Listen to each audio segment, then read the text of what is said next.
என்னங்க வேலைக்கு கிளம்பலையா? இப்படி நின்னுகிட்டு இருக்கீங்க? நேத்து என் ட்ரெஸ் அயன் பண்ணி வைக்க சொன்னேனே வெச்சியா? ஐயோ, மறந்துட்டேங்க. சரி சரி, வேலைக்கு கிளம்புங்க, நேரம் ஆயிடுச்சு. ஏம்ஸ், என்கிட்ட ஒரு சாரி கேட்கணும்னு கூட உனக்கு தோணலையா? நான் அந்த அளவுக்கு ஒர்த் இல்லைன்னு நினைக்கிறியா? என்னங்க இப்படி கேட்டுட்டீங்க? ஒரு சாரி இல்ல, 10 சாரி கேக்குறேன். எப்ப வாங்கி தர்றீங்க? கடைக்கு எப்ப போலாம்?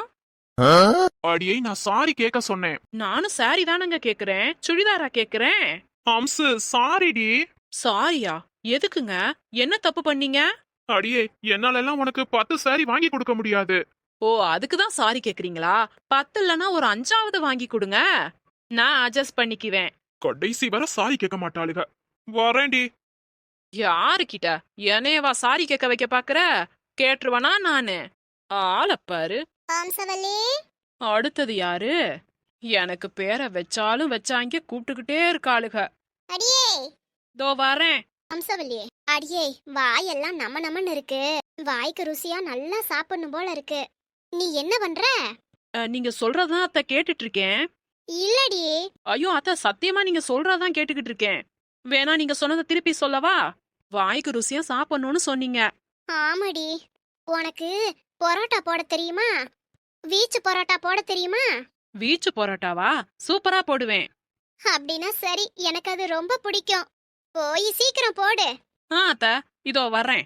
எப்படியும் ஒரு 1/2 மணி நேரம் ஆகும், பொறுத்துக்குவீங்கல்ல? ஆ. என்ன அத்தை, பரோட்டா எப்படி இருந்துச்சு? ம், எவ்வளவு துமுறு உனக்கு? பரோட்டாவை ஏண்டி தூக்கி போட்ட? நீங்க தானே அத்தை வீச்சு பரோட்டா போட தெரியுமான்னு கேட்டீங்க, அதான் போட்டு காமிச்சேன். எப்படி தான் இருந்துச்சு? சூப்பரா இருந்துச்சா?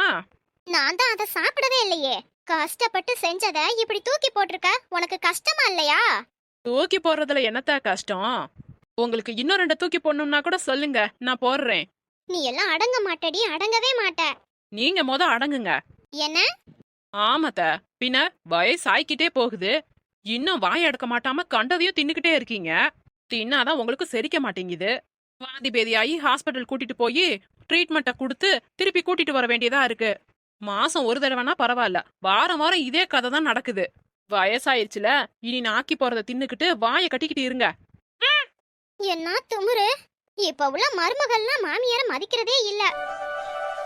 லீலா, நேத்து தாண்டி சம்பளம் போட்டான். போட்டாங்களா? ஆமா ஆமா, எடுத்துட்டு வந்து 15,000 ரூபாய பீரோல வச்சிருக்கேன், எடுத்துக்கோ. 15,000 ரூபாய் பத்தாதுங்களே. இப்போதைக்கு வச்சுக்கடி, இத வச்சு செலவு பண்ணு. பார்த்தலனா ஏற்பாடு பண்ணிக்கலாம். என்ன? சரி சரி, அட்ஜஸ்ட் பண்றேன். டேய், உன் பொண்டாட்டிக்கிட்ட நீ ஜாக்கிரதையா இரு. ஏமா? இப்ப இருக்கவள்கெல்லாம் மந்திரம் தந்திரம்னு எல்லாத்தையும் தெரிஞ்சு வச்சிருக்காளுக. என்ன சொல்றீங்க? லீலா என்ன பண்ணா? என்ன பண்ணா? இதுக்கு முன்னாடி அம்மா அம்மான்னு தெரிஞ்ச பையன் நீ. இதுக்கு முன்னாடி பணத்தெல்லாம் அம்மா கிட்ட தான் கொடுத்து வச்சிட்டு இருந்த. கல்யாணம் ஆகி வந்ததுல இருந்து அவகிட்ட கொடுத்து வைக்கிற பாரு. அவ உனக்கு என்னமோ மந்திரம் செஞ்சு வச்சுட்டாடா. அது என்ன மந்திரம்னு தான் தெரியல. நீ அவ இழுத்த இழுப்புக்கெல்லாம் போற. ஏமா, அப்பா கூட சம்பளத்தெல்லாம் வாங்கிட்டு வந்து உங்ககிட்ட தானே கொடுப்பாரு. ஆமாடா, என்கிட்ட தான் கொடுப்பாரு, என் கையில தான் கொடுப்பாரு. அப்போ அப்பாவுக்கு நீங்க என்னமா மந்திரம் போட்டீங்க? எனக்கு தெரிஞ்சு நீங்க போட்ட அதே மந்திரத்தை தான் அவளும் போட்டிருப்பான்னு நினைக்கிறேன். ஏமா, உங்களுக்கு அந்த மந்திரத்தை யாரு கத்து கொடுத்தது? உங்களுக்கு கத்து கொடுத்தவங்க தான் லீலாவுக்கும் கத்து கொடுத்திருப்பாங்கன்னு நினைக்கிறேன். என்ன இப்படி பேசிட்டு போறான்? என்னத்த, என் புருஷன் சரியா சொல்லிட்டு போறாரா? உங்க கையில என் மாமனார் பணம் கொடுத்த மாதிரி தான் உங்க பிள்ளை இப்ப என் கையில பணத்தை கொடுக்கறாரு. அதுக்கு மந்திரம் மாயம்னு ஏதேதோ பேசுறீங்க. என் வீட்டுக்காரரு என் கையில பணம் கொடுத்தாருன்னா நான் குடும்பத்தை நல்லா கவனிச்சுக்கிட்டேன்னு அர்த்தம். நான் பொறுப்பா எல்லாத்தையும் பண்ணுனேன்னு அர்த்தம்.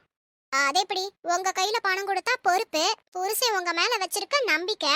இதே மருமக கையில மகன் பணம் கொடுத்தா மட்டும் மந்திர தந்திரம் போட்டுட்டான்னு பேச வேண்டியதில்ல. என்னைக்குதான் திருந்த போறீங்களோ? வாடி, உனக்காக தான் காத்துட்டு இருக்கேன். வழி விடுங்க விஜய், நான் போணும். உனக்காக காத்துட்டு இருக்கேங்கிறேன், போனுங்கிற. நான் பேசுறத நின்னு கேட்டுட்டு அப்புறமா போலாம். என்ன பேசணும்? அது எப்படி? தப்பு உன் பக்கம் இருக்கு, ஆனா நீ என்னடானா என் மேல கோவிக்கிற? உன் அண்ணன் என்ன பெரிய ஹீரோவா? என் வீட்டுக்கு வந்து எங்க அம்மாவையே திட்டிட்டு போயிருக்கான். என் அம்மாவை பேச அவன் யாருடி? என்னமோ எங்க அம்மாவால தான் எங்க குடும்பமே உருப்படாம இருக்கான். எங்க அம்மா வீட்டை விட்டு போனா எங்க குடும்பம் விளங்கிடும்லாம் சொல்லிருக்கான். அவர் சொன்னதுல எந்த தப்பும் இல்ல. அதானே, நீ எப்படி உங்க அண்ணனை விட்டு கொடுப்ப? உங்க அண்ணன் ரொம்ப நியாயமானவன் இல்ல? அப்படி இருக்கவன் சொந்த தங்கச்சி புருஷனை விட்டு வாளா வெட்டியா வீட்டுக்கு வந்ததும் என்ன பண்ணிருக்கணும்? மறுபடியும் அவளுக்கு புத்திமதி சொல்லி புருஷன் வீட்டுக்கே அமுச்சு வச்சிருக்கணும். உன் அண்ணன் என்ன அப்படியா பண்ணா? என் அண்ணனை பத்தி பேச உங்களுக்கு எந்த தகுதியுமே இல்ல விஜய். சீ, வாய மூடு. தப்பு பண்ணது உங்க அண்ணன், அவனுக்கு வக்காலத்து வாங்கிட்டு நிக்கிற? வெக்கமா இல்ல உனக்கு? எங்க அம்மாவை மனசளவுல காயப்படுத்தி இருக்கான். அவங்க எவ்வளவு கஷ்டப்படுறாங்கன்னு எனக்கு மட்டும்தான் தெரியும். ஏன் உங்க அம்மா பேசுனதெல்லாம் சரியா? உங்க அம்மா பேசின ஒவ்வொரு வார்த்தைக்கும் எங்க குடும்பமும் தான் கஷ்டப்பட்டுக்கிட்டு இருக்கு. எங்க அம்மா பேசுனது எல்லாம் சரிதான். நீங்க எப்படி உங்க அம்மாவை விட்டு கொடுப்பீங்க? நீ என்ன புருஷனை விட்டு பிரிஞ்சிருக்க மாதிரியா இருக்க? சந்தோஷமா தானே இருக்க? ஜாலியா என்னை விட்டு பிரிஞ்சதும் வேலையில ஜாயின் பண்ணிட்ட. ஃபியூச்சருக்கு என்னென்ன பண்ணணுமோ எல்லாத்தையும் ஜாலியா பண்ணிக்கிட்டு இருக்க. ஆனா என் குடும்பம் உன் ஒருத்தியால என் வாழ்க்கை போய் என் அண்ணன் வாழ்க்கை போய் மொத்த குடும்பமே தலை குனிஞ்சு நிக்கிறோம். அப்போ எங்க அம்மா பேசதான் செய்வாங்க. அத கேட்டு திருப்பி பேச உங்களுக்கு எந்த அருகதையும் இல்ல. பரவாயில்ல விஜய், எனக்கு சந்தோஷம்தான். ஏன்னா இப்பவாவது உங்க சாயம் வெளுத்துச்சு பாருங்க. என்ன? ஆமா விஜய், கொஞ்ச நாளைக்கு முன்னாடி என்ன சொன்னீங்க? எங்க அம்மா உன்னை கொடுமைப்படுத்தினது எல்லாம் தப்பு, தப்பு என்னமோ எங்க அம்மா மேலதான் இருக்கு. இத்தனை நாள் இது தெரியாம தான் உன் மேல கோபமா இருந்துட்டேன். தயவு செஞ்சு என்ன மன்னிச்சு ஏத்துக்கோ பிரீத்திகான்லாம் சொன்னீங்களே, இப்போதானே புரியுது அப்ப அது எல்லாம் நடிப்புன்னு. நல்ல வேலை நான் உங்களை நம்பல. நான் என் வாழ்க்கையிலேயே பண்ண தப்பு உன்னை பார்த்தது, உன்னை லவ் பண்ணது, உன்னை கல்யாணம் பண்ணது. அந்த ஒரு தப்புக்காக நான் மட்டும் இல்ல என் குடும்பமும் தினம் தினம் வேதனை அனுபவிச்சுட்டு இருக்கோம். அப்பா, இதையே எத்தனை நாள் சொல்லுவீங்க? காது புளிச்சு போச்சு. கொஞ்சம் வழி விடுங்க. நான் உங்க பேச்ச கேக்குறதுக்கு ஒன்னும் வேலைக்கு வரல. உங்க பேச்ச கேக்குறதுக்காக ஒன்னும் எனக்கு சம்பளம் கொடுக்கல அவங்க. இப்படி வர்றப்பெல்லாம் என்ன மறிச்சு ஏதாவது சொல்லி திட்டிக்கிட்டு இருக்கிறதுக்கு பதிலா போய் உங்க வேலைய பாருங்க. ச்சே. இவெல்லாம் என்னைக்குமே திருந்த மாட்டா. அவங்க அண்ணன் பேச்சையும் அம்மா பேச்சையும் கேட்டு இவ வாழ்க்கையே இழக்க போறா. ஹலோ அண்ணி. சொல்லு பிரீத்திகா, ஆபீஸ்ல இருக்கியா இல்ல ஹாஸ்டல்ல இருக்கியா? ஆபீஸ்ல தான் இருக்கேன். அண்ணி, அம்மா பக்கத்துல இருக்காங்களா? இல்ல நான் ரூம்ல இருக்கேன். உங்க அம்மா ஹால்ல இருக்காங்க. அத்தை கிட்ட கொடுக்கணுமா? இல்ல அண்ணி, நான் உங்ககிட்ட தான் பேசணும். விஜயோட அம்மா நம்ம வீட்டுக்கு வந்து சண்டை போட்டாங்கல்ல, அதனால நான் விஜய் மேல கோபமா இருந்தேன். அதுக்கு நீங்க என்ன சொன்னீங்க? என்ன சொன்னேன்? விஜய்க்கு இந்த விஷயம் தெரியாது, அவங்க அம்மாவா தான் ஏதோ பண்ணிட்டு இருக்காங்கன்னு சொன்னேன். இப்பவும் சொல்றேன், கண்டிப்பா அவங்க அம்மா இங்க வந்தது விஜய்க்கு தெரியவே தெரியாது. அதான் இல்ல, விஜய்க்கு அவங்க அம்மா நம்ம வீட்டுக்கு வந்து சத்தம் போட்டது எல்லாம் தெரியும். அது மட்டும் கிடையாது, நம்ம அண்ணன் அவங்க வீட்டுக்கு போய் சண்டை போட்டாருல்ல, அது வரைக்கும் எல்லாமே விஜய்க்கு தெரியும். அப்படி இருக்காது பிரீத்திகா. அண்ணி, விஜய லவ் பண்ணது நானு. அவரை பத்தி சுயரூபத்தை நானே புரிஞ்சுக்கிட்டேன். நீங்க ஏன் இன்னும் அவரை நம்பிட்டு இருக்கீங்க? நான் நம்பல. ஆனா அவருக்கு தெரியும்னு அவர் வாயாலேயே என்கிட்ட இப்போதான் அண்ணி சொன்னாரு. நிஜமாவா? அது மட்டும் இல்ல, அவங்க அம்மா பேசுனது எல்லாமே சரியா. தப்பு நம்ம மேல இருக்கான். நம்ம தான் எதிர்த்து எதுவும் பேசக்கூடாதுன்னு என்ன சத்தம் போட்டாரு. விஜயா? ஆமா.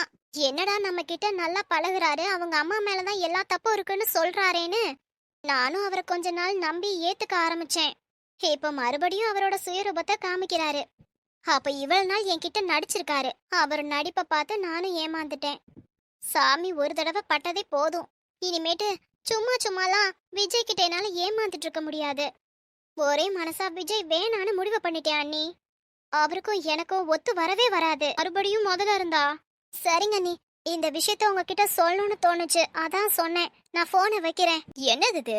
பிரீத்திகாவும் விஜயும் சண்டை போடுறாங்க சேர்றாங்க, சண்டை போடுறாங்க சேர்றாங்க. இவங்க சேர்ந்து வாழ ஆரம்பிச்சாலும் இப்படிதான் நடக்கும் போல. இவங்களே நல்லா வாழணும்னு ஆசைப்பட்டாலும் விஜய் அம்மா விட மாட்டாங்க. பேசாம பிரீத்திகா விஜய மறந்துட்டு வாழ்றதுதான் அவளுக்கும் நல்லது. வீட்ல யார் இருக்கீங்க? அட ஸ்ருதி. ஆமாம்மா, நான் தான். அண்ணி சீக்கிரம் வாங்க, இங்க யார் வந்திருக்கான்னு பாருங்க. அட ஸ்ருதி, எப்ப வந்த? இப்போதான் அத்தை வந்தேன். உட்காருமா உட்காரு. ஸ்ருதி, உன்னை பார்த்தே பல வருஷம் இருக்கும் போல. ஆளே மாறிட்ட. ஏன் லலிதா? ஆமா அண்ணி, எங்க ஊரு பக்கம் தான் வரவே மாட்டேங்கிறா. ஏமா, நீ நம்ம வீட்லயே இருக்கிறது இல்ல, நீ என்ன சொல்றியா? பாத்தீங்களா நீ என்ன பேச்சு பேசுறான்னு? உங்க அப்பா என்னடானா ஊர்ல தோட்டம் தரவ கவனிக்கணும்னு போயிட்டாரு. சிட்டில இருந்த எனக்கு அங்க போய் இருக்க பிடிக்கவே இல்ல. நீ இருந்தாலாவது உன்னை கவனிக்கணும்னு வீடு இறங்கி இருப்பேன். நீயும் படிக்க போறேன்னு பெங்களூரு அங்கிட்டு இங்கிட்டு போயிடுற. அதான் நான் என் அண்ணன் வீட்டோட வந்திருக்கேன். என்ன பரீட்சை எல்லாம் முடிஞ்சிருச்சா? எல்லாம் முடிஞ்சிருச்சு அத்த, படிப்பே முடிஞ்சிருச்சு. அப்படியா? படிப்பு ஒரு வழியா முடிச்சிட்டியா நீ? அப்படின்னா நமக்கு தெரிஞ்ச புரோக்கர் ஒருத்தர் இருக்காரு, அவர்கிட்ட சொல்லி உனக்கு வரன் பார்க்கலாமா? வேணா வேணா, அதுவும் சரிதான். இப்ப யாரு புரோக்கர் புடிச்சுக்கிட்டு இருக்கா? அதான் அதுக்குன்னு தனித்தனியா மேட்ரிமோனிய கொண்டு வந்துட்டாங்களே. நீ ஏன் உனக்கு ஒரு ப்ரொஃபைல கிரியேட் பண்ணிக்கோ. உனக்கு பிடிச்ச மாப்பிள்ளையா சொல்லு, அடுத்த முகூர்த்தத்திலேயே கல்யாணம் பண்ணி வச்சிருவோம். என்னடி நீ சொல்ல சொல்ல சிரிச்சுக்கிட்டே இருக்க? அண்ணி, யாருக்கு கல்யாணம் பண்ண போறீங்க? இவளுக்கா? இன்னும் உங்களுக்கு விஷயம் தெரியலையா? என்னதுடி? இவ இன்னும் படிக்க போறாளாம். என்ன ஸ்ருதி, அப்படியா? ஆமா அத்த, நான் இன்னும் படிக்க போறேன். இன்னும் எம்பிட்ட தான் படிப்ப? படிச்ச வரைக்கும் போதுமே ஸ்ருதி. காலாகாலத்துல கல்யாணம் பண்ணிக்கோ. கல்யாணத்துலலாம் எனக்கு இன்ட்ரெஸ்ட் இல்ல அத்த. எனக்கு எப்போ தோணுதோ நான் அப்ப பண்ணிக்கிறேன். இப்போ எனக்கு படிப்புல தான் இன்ட்ரெஸ்ட் இருக்கு. என்னடி இப்படி சொல்றா? நானும் அவங்க அப்பாவும் நிறையவே பேசிட்டோம் இத பத்தி. மாற மாட்டேங்கிறா. நாங்க என்ன பண்ண முடியும்? இப்போ இருக்க பிள்ளைங்க நம்ம பேச்ச எங்க நீ கேக்குதுக, அதுக பேச்சதான் நம்ம கேட்க வேண்டியது இருக்கு. சரிம்மா, உன் விருப்பம், நீ என்னமோ பண்ணு. எங்க காலேஜ்ல படிக்க போற? சென்னையில ஒரு காலேஜ் சூஸ் பண்ணிருக்கேன், அங்கதான் படிக்க போறேன். சென்னையிலயா? அப்போ அங்க மயூரி இருக்காளே, நீ அவ கூடயே தங்கிக்கலாம். நீ அங்க போனா அவளுக்கும் சப்போர்ட்டா இருக்கும். யாரு மயூரி? உங்க அம்மா விளக்கமா சொல்லுவா. பொறு, நான் போய் உனக்கு குடிக்க ஏதாவது எடுத்துட்டு வர்றேன். யாருமா அது மயூரி? விஜய லவ் பண்ற பொண்ணுதான் மயூரி. ரொம்ப பணக்கார பொண்ணுடி. பெங்களூர்ல அவங்க அப்பன் பெரிய கம்பெனி எல்லாம் வச்சிருக்கானா. கோடீஸ்வர குடும்பம். ஆனா விஜய் மாமாக்கு தான் ஏற்கனவே கல்யாணம் ஆயிடுச்சே. கல்யாணம் ஆன கையோட தான் அந்த பொண்ணு ஓடிருச்சே. இந்த மயூரி விஜய காலேஜ் படிக்கிறப்பல இருந்து லவ் பண்ணாலாம்.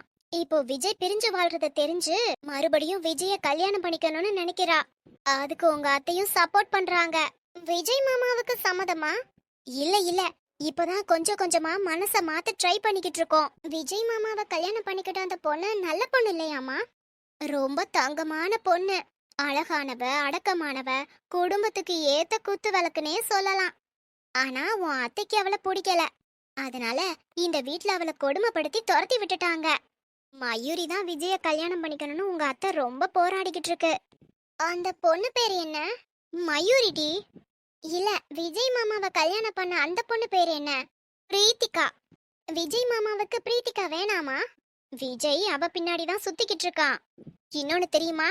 சென்னையில கம்பெனில கூட 2 பேரும் ஒன்னாதான் வேலை பாக்குறாங்களாம். அப்படியா? ஆமா, எங்க விஜய் மனசு மாறிடுவானோன்னு பயந்துதான் மயூரி அங்கேயே இருந்து ஒவ்வொரு நிமிஷமும் விஜய பிரீத்திகா கிட்ட நெருங்க விடாம பாத்துக்கிறா. இது பாரு, நீயும் சென்னை போய் மயூரிக்கு ஹெல்ப் பண்ண. எப்படியாவது மயூரியும் விஜயும் ஒன்னு சேரணும். பிரீத்திகாவும் விஜயும் என்னைக்கும் சேர்ந்துடக்கூடாது. என்ன ஸ்ருதி? ஆமா, உனக்கு அந்த பொண்ணு மேல என்ன கோவம்? பின்ன கோவம் இருக்காதா?